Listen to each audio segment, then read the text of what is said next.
So I guess the word is out around town that I can fix these things pretty cheap. My local repair shop usually charges about $60 for the diagnostic fee and plus labor.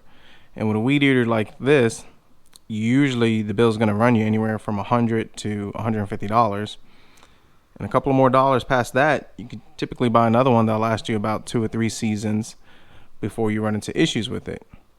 And if you maintain it, you shouldn't have any issues. So neighbor brought this in. It's a Craftsman Weed Whacker 32cc, and it has some issues. Now I believe he said, and don't quote me, I don't know how 100% true it is, he said he bought it like 10 years ago.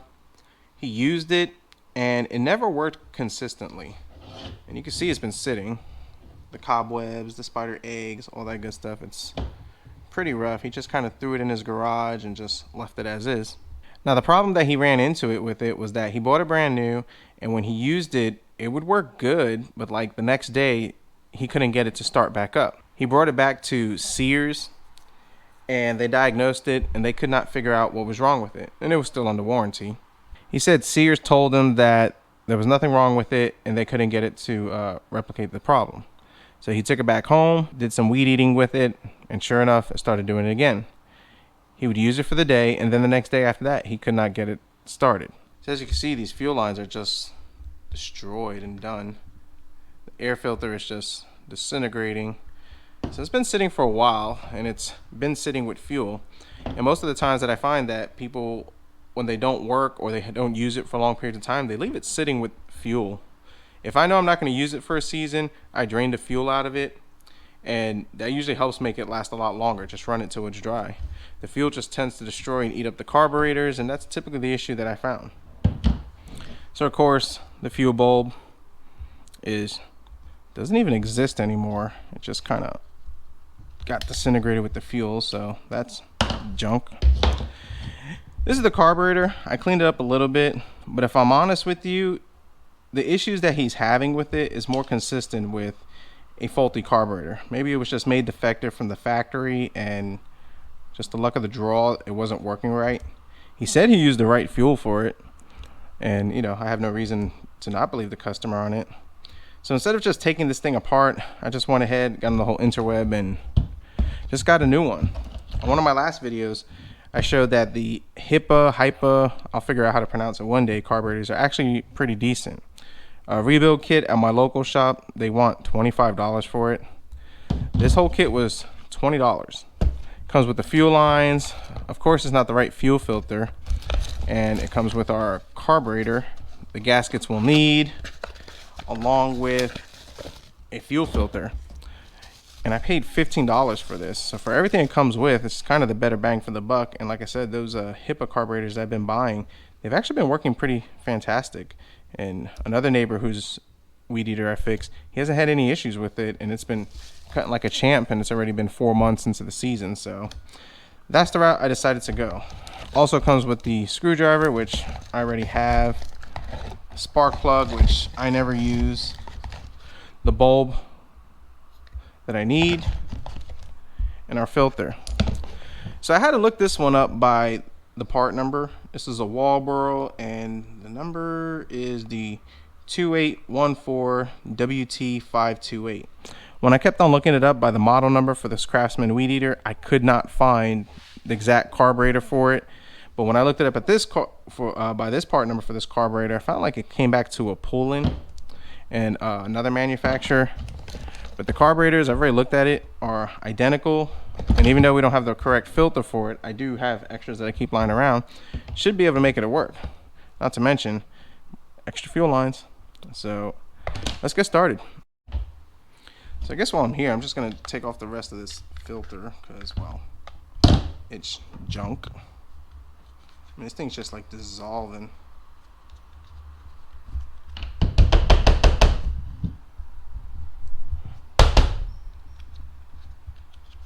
I might throw this in the ultrasonic cleaner just to break this off. I might just hose it off in the sink.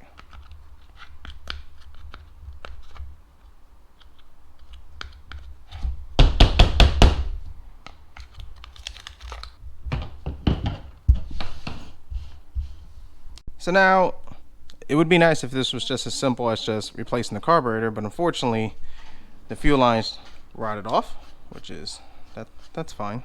So we're gonna have to take off this fuel tank and give it a good cleaning, because I think, if I'm not mistaken, I don't know if you can see it in there, probably not, there's just pieces of disintegrated fuel line, and I really don't know where the fuel filter is on that, so maybe that fell out, maybe they got changed. I don't know. I really wonder where that fuel filter is at, or maybe it didn't come with one. That was the problem the whole time. So it looks like I got these 2 bolts over here. I'm gonna take these out.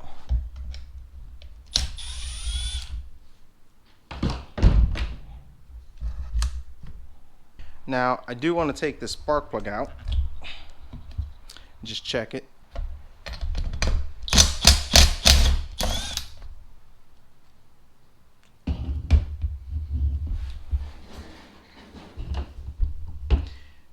Yeah, this spark plug is very rich.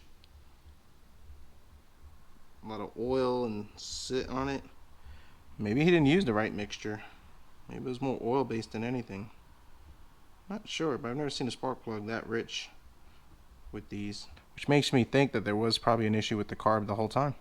I think what I want to do before I go any further is find out and make sure this thing has spark, which is usually one of the first tests I do, and just kind of rule out that there was a spark issue the whole time.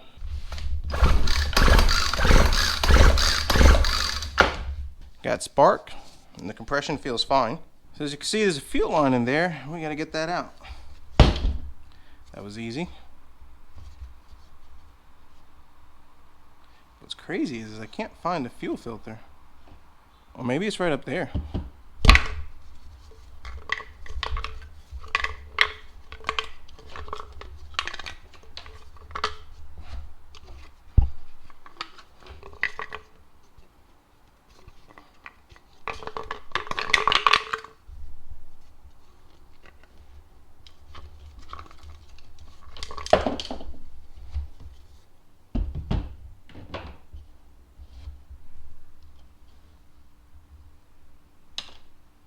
Wow. Never seen a fuel filter that bad. I mean, this thing's like varnished up. Yeah, it's got that varnish smell to it, so this thing's been sitting pretty for a while. So looking at it, I'm not sure on how this goes, if I'm being honest with you. You got the big hole and you have the little hole. One is the fuel, so you can suck the fuel in, and then the other one is typically the return. And considering that all these were just disintegrated, I'm not sure exactly how it went. I found this piece in here, and it looks like some type of junction. They're both the same size and diameter.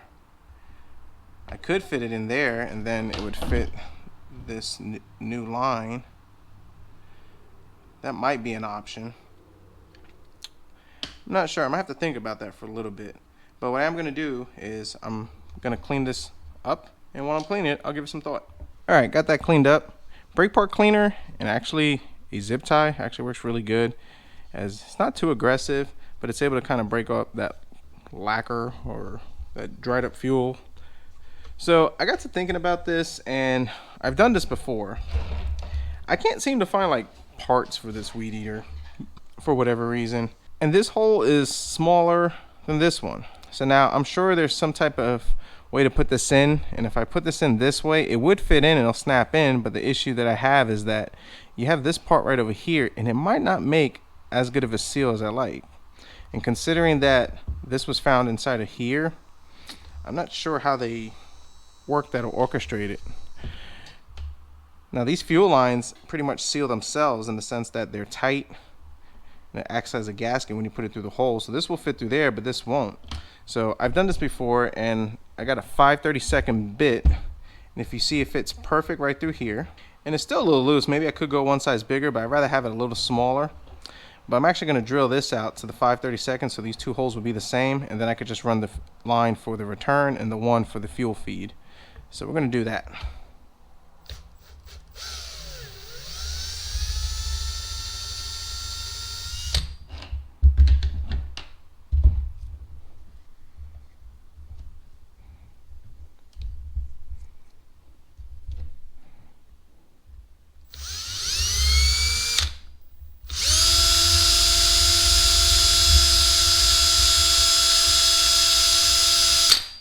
Might have to go one size bigger.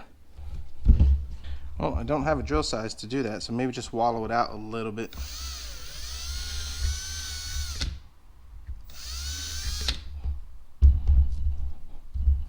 And it might just be what I just needed. Alright, wallowed out, and I just got it almost to the size of this one. So I think what I'm going to go do now is, I'm not going to go any bigger because I still need a tight fit. But if I'm able to cut the edge over here and create a little point, I'll be able to feed it. So I think that's how we're going to do it. And I'm not going to go any bigger or we'll have a leak. Alright, let's go ahead and try to feed this one through first.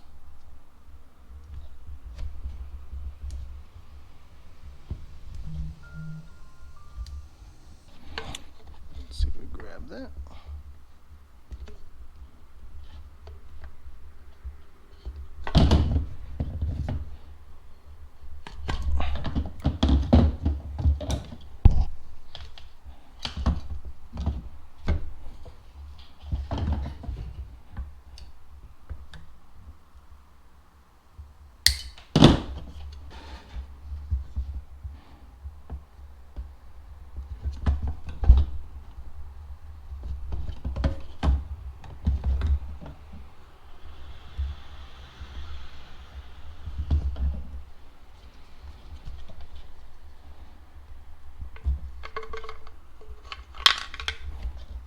Do the same thing for the other one.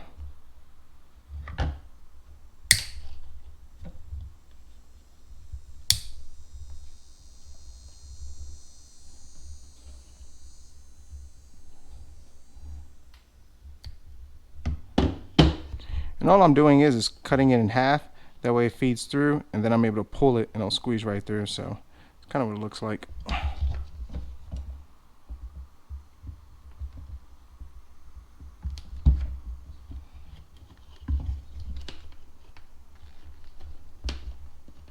And the one we drilled out still feels nice and tight. So fairly confident we shouldn't have any leaks.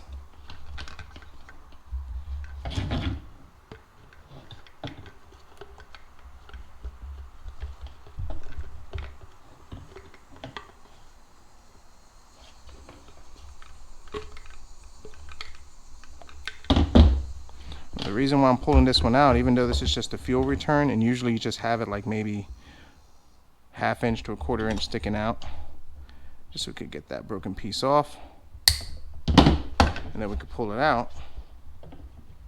Oh yeah, this is nice and tight, so I feel good with this idea. And there we go. Fuel filters in, and we got our 2 fuel lines. So let's start putting this back together. So we got to clean up the spark plug. Give this thing every best chance it can to fire. Use a little brake part cleaner.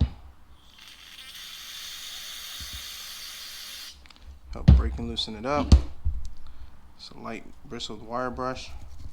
I'll kind of get these chunks out of there. A little bit of emery cloth just to restore the tip a little bit.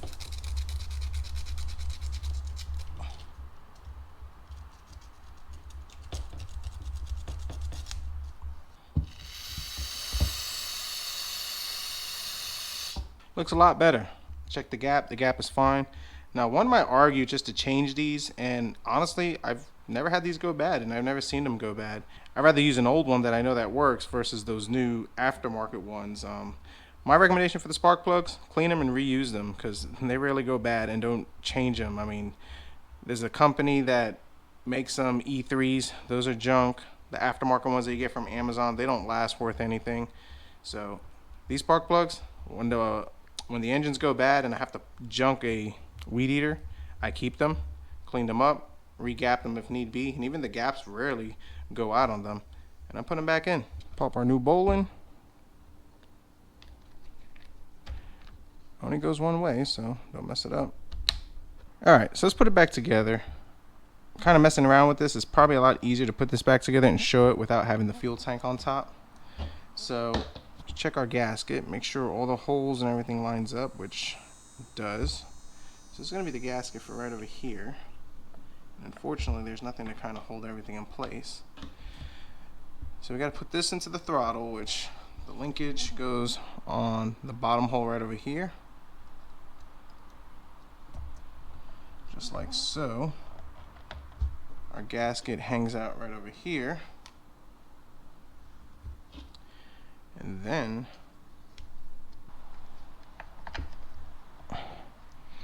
yeah, it's kind of an aggravating design, but I guess it's supposed to work.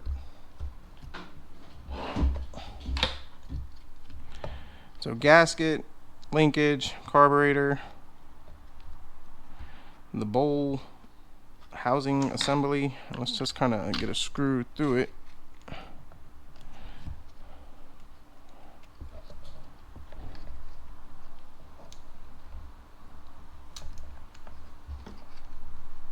At least get it started finger tight.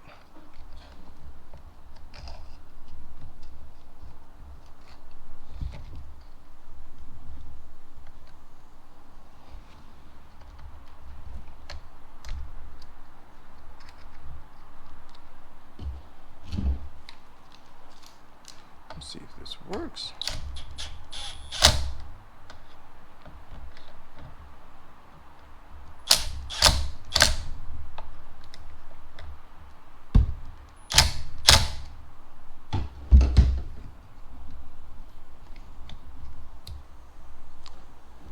Linkage.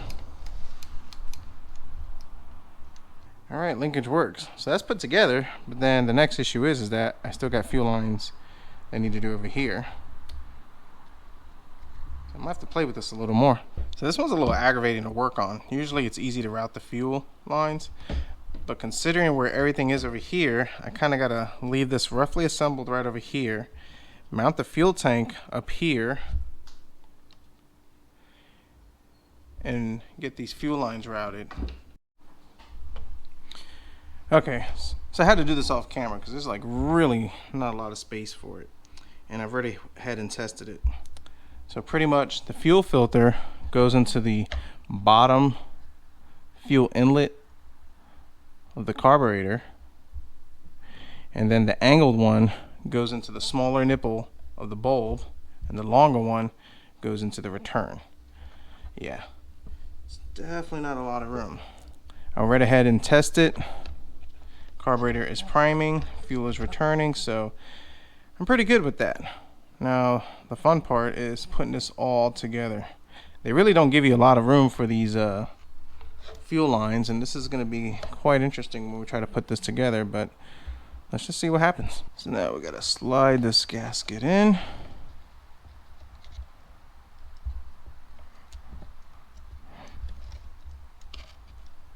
With the screws.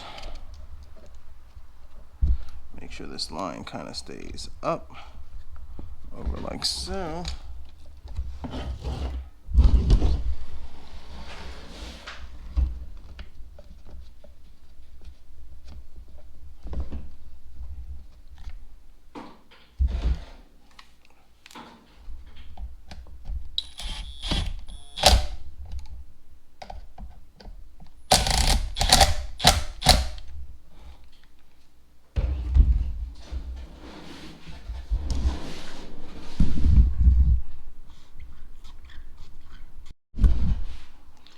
New filter. I believe this goes over here. All right, put back together. Let's go full choke. Make sure we got plenty of fuel. Everything seems to be working there. Hit the on button. Let's see what happens.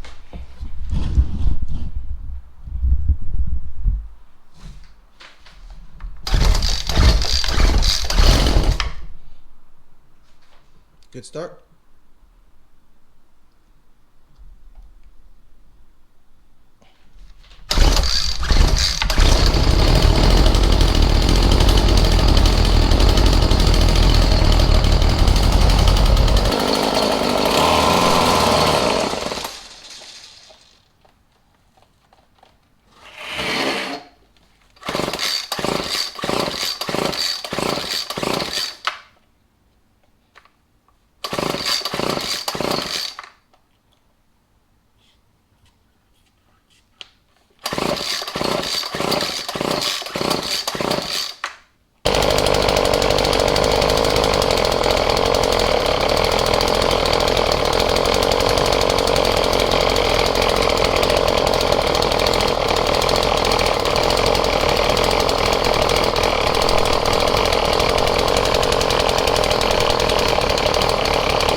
So it's a couple of days later, and the weed eater is not here no more. So here's what happened. Number one, gotta love the GoPros. Lost some footage. I had a bunch of footage of me cleaning it out again, taking it apart, double checking the fuel lines, spending a lot of time adjusting it.